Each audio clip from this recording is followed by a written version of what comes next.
Okay, I'm doing this to check out a mic, and I don't know if I'm going to be, doing live or um going back to pre-recording and I just uploading. I don't know. Depends on how I'm feeling because there's a lot of stuff that I pre-recorded and I have not put up, and for some reason I just don't feel like putting it up.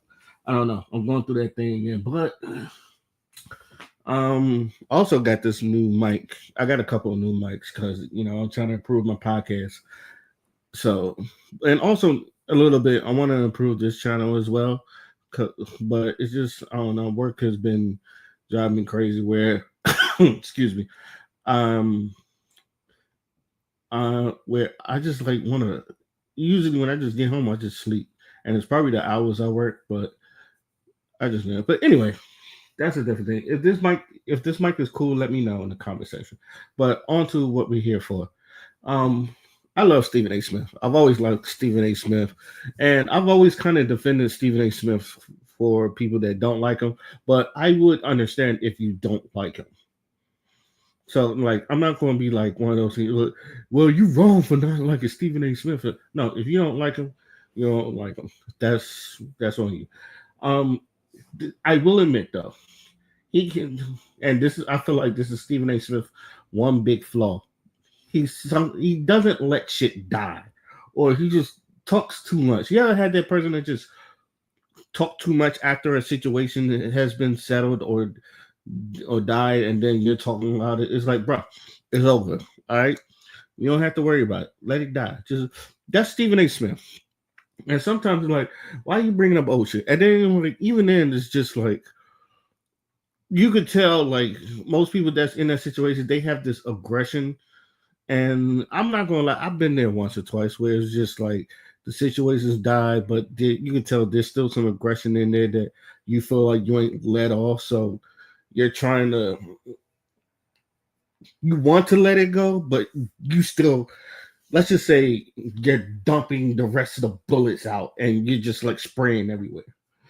And like you think that'd be good, but sometimes you're going to hit a random bystander, or you're just going to hit someone. Yeah, you're going to hit somebody that's never in there for that never was in the situation in the first place, or it had nothing to do with them. And sometimes that's what Stephen A. Smith is doing, and he with this whole him and LeBron thing, and a lot of people just said this because on LeBron's end too, it was kind of lame that LeBron walked up on Stephen A. Smith like that. Like they all like I agree with Stephen A. Smith when he said this. If you wanted a conversation or something like that, you could have called me. I'm not hard to find. I'll pull up on you. Stephen A. has pulled up on people. It's obvious. Like you see him on podcasts, he tells you to pull up. I just need time. He'll pull up. He don't mind talking to people. But and so I thought when he said LeBron, that shit with LeBron is a weak move. I do agree because like you did that in the middle of a basketball game, and it's just like, oh, why are you talking about my son? You're like, what?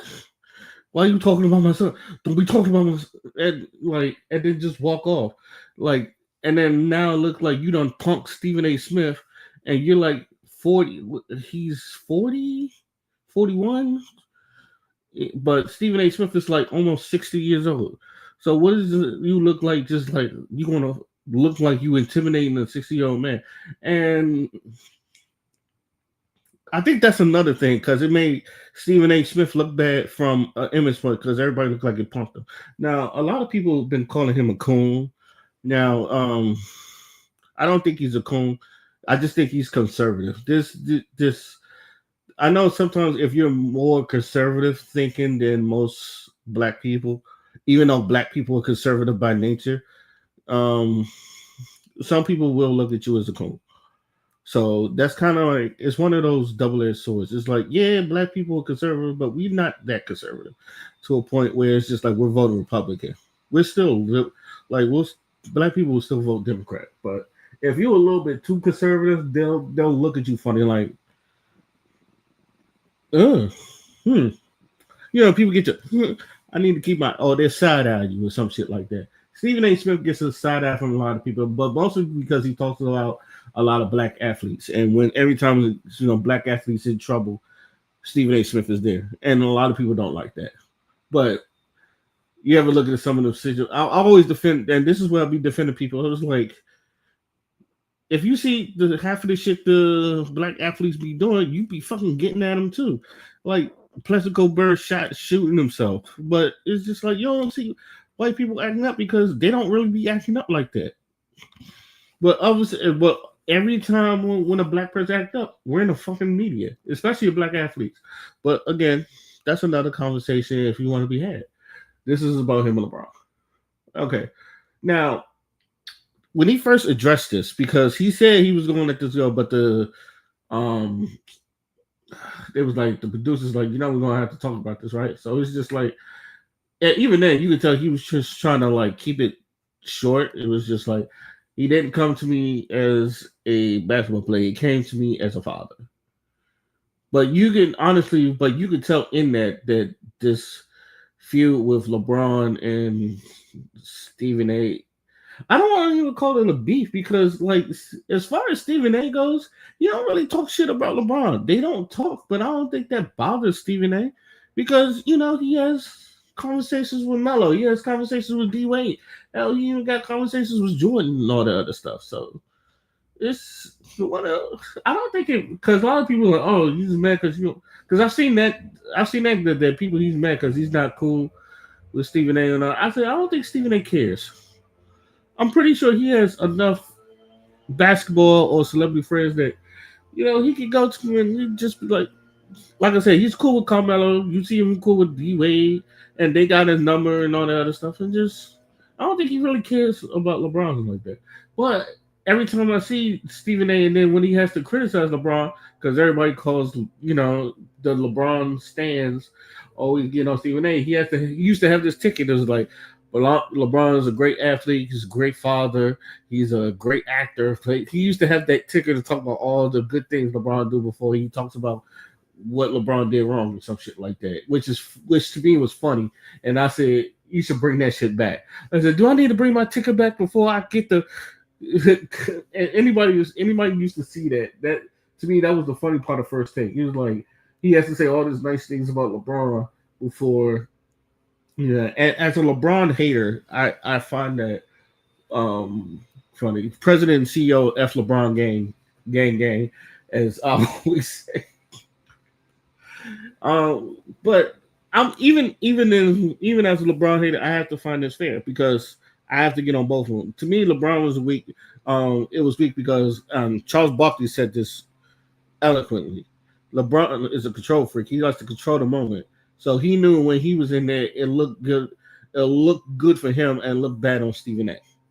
So you controlled that moment because again, Stephen A's whole thing was, dog, if you wanted to talk to me and if you felt some type of way, you could have called your agents, you could have called your peoples, you could have called anybody, and I'd have met you like 1v1. It was just like you could have said, hey, I need to holler at you after the game. He'd have stayed.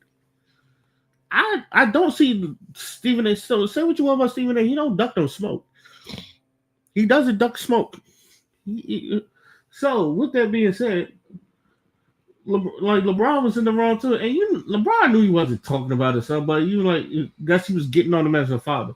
Now me, because everybody's been saying Bronny doesn't belong in the league. Bronny, like when he started, Bronny wasn't looking so hot, and I was like, he's a fucking rookie. That even me, like if you see my last video about LeBron and Bronny and I actually applauded LeBron for getting his son in the league. And then I said, I know a lot of people say black nepotism. I was like, well, that's what a father's supposed to do. And it's not like LeBron, and I always say, it's not like Bronny a bum or some shit like that. It's like Bronny can play. He just need to work on his game. But I think, and that's where it was for some people, was just like, Bronny's not ready yet and he just probably need to work on his game. So a lot of people thought he should have stayed in college for like one more year. And now he's in the G League. Now, if you see him in the G League now, Bronny's killing it. Bronny's killing it in the G League to where he's looking real good. He's looking more confident in his shot, and he's looking like to where it's now transition to transcending. This word is kicking my ass. You're seeing it now in the NBA. I'm gonna just do the Porky Pig thing. You see his skills transitioning into the NBA now. Thank you. All right. Jesus Christ.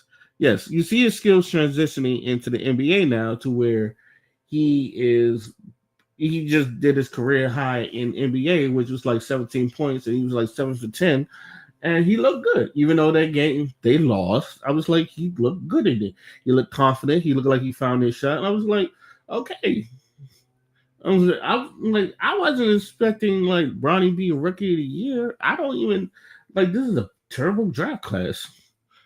Like I don't even know who went number one. That's sad, and I don't even think the this is when Bronny is the only thing you remember out of this draft class, and he is second round 55th pick. That is sad for you. If you were the first round draft pick in this year, and I don't even feel like looking it up. You should be ashamed of yourself because you letting Ronnie they could easily give Bronny rookie of the year because I haven't seen. Oh no, my man Butezelis from the Chicago Bulls. He's been balling. Buzelis is like that's the only, but I only know him because I'm a Bulls fan. Butezelis. Uh, but other than that, yeah, I don't know any other rookies. So if you ask me who's winning rookie of the year, I'm gonna say Butezelis, but only because I'm a Bulls fan and he has been looking good. But anyway, Bronny's been looking now to where people kind of like eating their words now. He's been getting confidence, looking like he's belonged in the NBA. It's like, but uh, it also proves a lot of people's point that he wasn't ready. Well, yeah, he balling down, but it's like almost at the end of like I think there's almost not that many games left at the end of the season, and he was struggling. And I do mean struggling. So, like to the fact that they did have to put him in the G League. Like it's cool that you get to share that moment, that father son moment, where you get to walk out with your son or some shit like that. And even I was like, that's a great moment. I'm not knocking that. I'm not knocking any of that. I'm not even knocking Bronny in the league. And I've said that before. As a LeBron hater, I'm not even knocking it because you just made history. That's good. But that looks more or less on your end, not Bronny's. Bronny is looking like he's coming of age right now. Now, I don't think he's like I didn't think like Bronny was going to be a bum. It was like because I did say that boy can jump out the gym. I said that he's athletic. He plays defense. He has a shot. So it's just like the most he'll be is a 3-and-D player. But if he like really develops and some shit like that, he can. I think he can make an All-Star game. I really do think he can make an All-Star game, and not because of nepotism, but actual skill. I'm saying this as a LeBron hater, but it has nothing to do with Bronny. But I do think the little brother might be better, and but I'm probably saying that because Bryce is like 6'6", and I'm pretty sure he's going to inherit a lot of the. If he's done right, I think he's going to be the one where he's going to be given time because LeBron doesn't have to wait for Bryce. He did that for Bronny. Bryce is, I think he's in his junior year or high school or senior year in high school. So I mean, LeBron can play until he's 50. I said that, and if he gets Bryce on the team, that'd be kind of like, oh shit, that's cool. But I don't see that happen. I feel like Bryce is going to have the more developing time than Bronny because Bronny, he's basically you threw him into the wolves. You basically threw Bronny into the wolves, and that's what people were saying. Like he's not ready yet. He's not ready yet. But LeBron was putting that all on. Oh, he's better than half of the people in the NBA and all that shit. And that's what Stephen A. Smith was pointing out. It was just like, yo, you put that target on his back. Like you really put that target on his back, and like that target didn't need to be big. And for the record, he said the same thing about Lonzo Ball. It was like, yo, you coming in, you saw your son better than everybody. Your son better than Steph Curry. All right, they're going to see. That's why Patrick Beverly like guarded him and like made it was like, oh, he's supposed to be the dude we worried about. Patrick Beverly like strapped him up, and said I was proud to do it. You if you gonna be putting that type of targets on your back, it's just like that doesn't really affect you. It affects Lonzo and it affects Bronny, like Stephen A. Smith has said. But like I said, the thing about Stephen A. Smith is you gotta let shit die sometimes. And I think from this situation, even okay, Pat McAfee, he had to ask. Obviously, I feel like the producers, all they want to know from LeBron says, "Hey, you got LeBron son. Let's just get his." Now, you know who I feel the worst with? Um, the boy Brian Windhorst, like the guy that's been basically uh fucking. He's been reporting on LeBron since he was like in college or some shit like that. You would think like he would say something nice about Brian Windhorst, and he didn't. It was like God, he called him a weirdo. It was like he called him a weirdo. I was like, God damn, that nigga. And like, no, to me, no one has been defending other than Nick Wright, and because of other Glazers, it was like I feel like if that's the one dude that's always had your back from the beginning, it would be him. So you would say something nice about him, but you called him weird. I was like, God damn, LeBron, you kind of that was damn. I was like, that nigga had your back. It was like, even if he is weird, but like I feel like I don't know. It's just it didn't sit right with me. Let's just say, I'm gonna just leave it there. It didn't sit right with me because it's so like that nigga been recording. He been reporting you all this while, and he probably been pushing the goat conversation for you or some shit like that. If there was one, if there was someone that had your back other than Shannon Sharp and Nick Wright, it was Brian Windhorst. Now Shannon, Shannon loves himself LeBron. Go James, go James, go James. And then like Nick Wright is the other one that like he is the Glazer of all Glazers, right? That is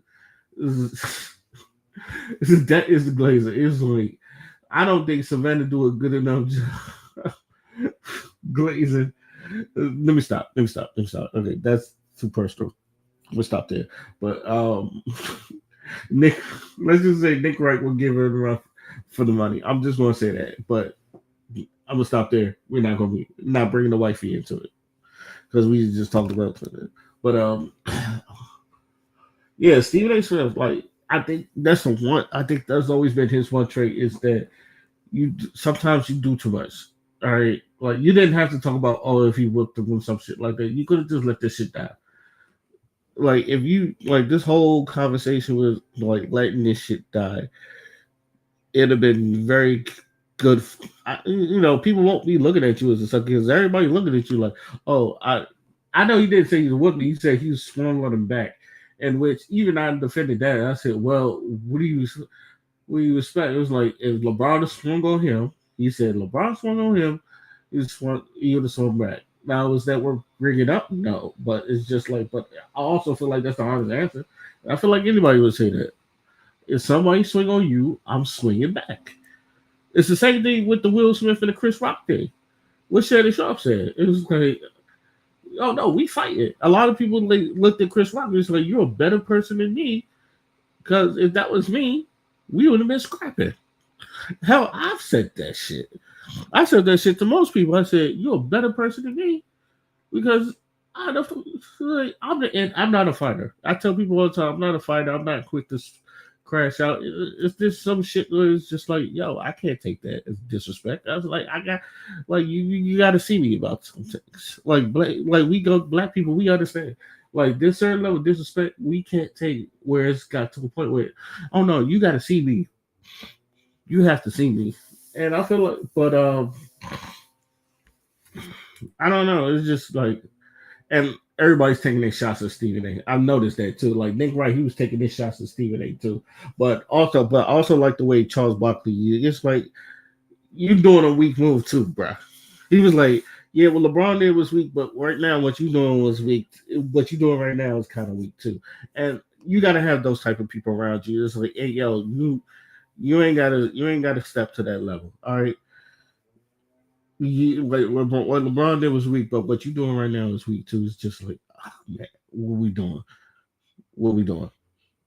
But overall,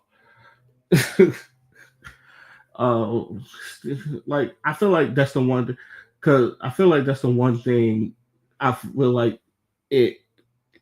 Other than like people thinking he's a coon, I feel like that's the one thing I always felt like it holds Stephen A. back from being just like this overall lovable guy that sometimes you just can't let shit die and you're doing too much.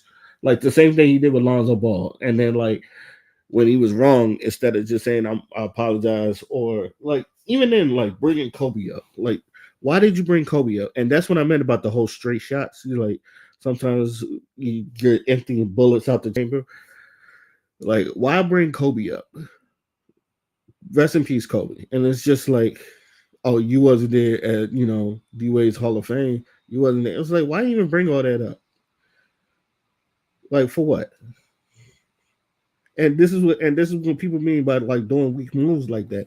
Like, why are you bringing up the fact that he didn't go to, and he did go to Kobe's memory, he did go to Kobe's funeral, but even then, like you didn't um what was the word? What's the word?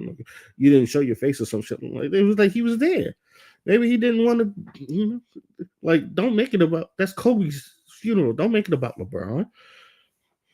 Like even then, it was just like it's D Wade's Hall of Fame joint. It's like, and I think he was out on vacation or something like that. It was like that's D Wade's moment. Let that be for D Wade. You don't have to worry about if LeBron's there or not. I'm pretty sure they talked, but just you're doing too much. Like you're bringing people in that don't need to be in. I was like, even when like you asked that question to Kendrick Perkins, it was just like I don't care. Like Kendrick Perkins, he had this look like I don't fucking care, but I'm gonna answer this because I need this job. And like I've been in, it's like, bro, I don't care. It's like, bro, I don't care, but god damn it, we on TV, and like it got to make good. Okay, I don't care. And I know, like, it's not like my podcast where like we actually have a segment, and it's like, yo, do you care? Do you care? And then they can say, no, I don't care. I was like, cool. But when they do care, they do. We hear about it. But yeah, that's I feel like, but that's just one Stephen A. Smith.